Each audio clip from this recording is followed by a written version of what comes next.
Have you ever seen such a way of drinking? Dozens of bottles of spirits worth millions of dollars are poured into an inflatable swimming pool. One can soak their whole body in it, and then sprinkle a circle of salt along the edge. First, lick a bit of salt and then take a sip of the wine. It's simply delightful. The reason why the man dares to be so unrestrained is that he is the last man on Earth. He drove an RV and traveled through all 50 states of the United States. He even shouted loudly in 8 different languages, but he didn't see a single soul. There was no other way, so he had to leave a slogan on the roadside billboard that read, "There are living people in Tucson," and waited for others to see it and come to find him. On his way back, Neil took a fancy to a luxurious mansion by the roadside. He pried open the door and moved in directly. World-famous paintings worth hundreds of millions of dollars, dinosaur fossils from museums, and the Oscar statuette that he somehow got from the home of a famous actor all became decorations in his house. He blasted open the door of the supermarket with a gun, filled the shopping cart with junk food, and of course, he didn't forget about spiritual nourishment either. He paired a bottle of red wine worth $10,000 with instant spaghetti,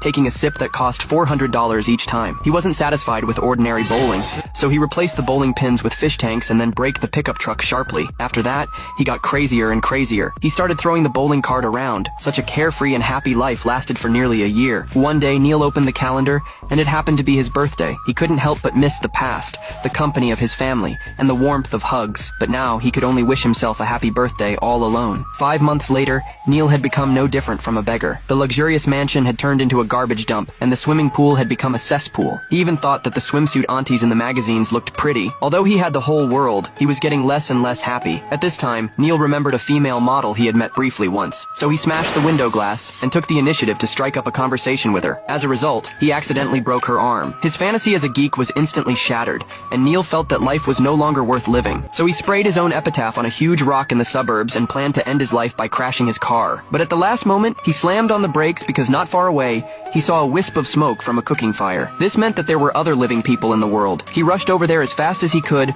and indeed found traces of human life. Just then, a woman's voice came from behind him.